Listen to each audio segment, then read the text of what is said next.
ધોરાજીના ફરેણીમાં મનરેગા યોજનામાં ભૂતિયા મજૂરોનું કૌભાંડ.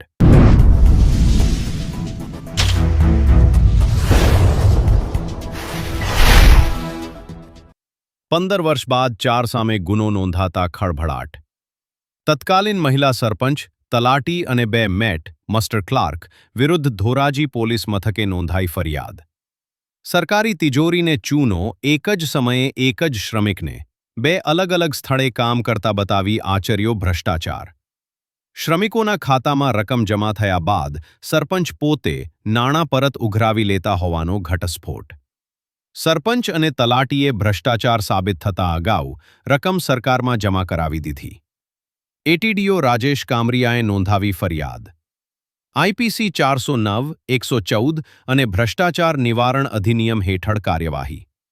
ગંભીર ગેરરીતિઓ મામલે 15 વર્ષ બાદ પોલીસ ફરિયાદ નોંધાતા ભારે ચકચાર મચી જવા પામી છે. અહેવાલ ફિરોઝ જુનેજા, લોકાર્પણ.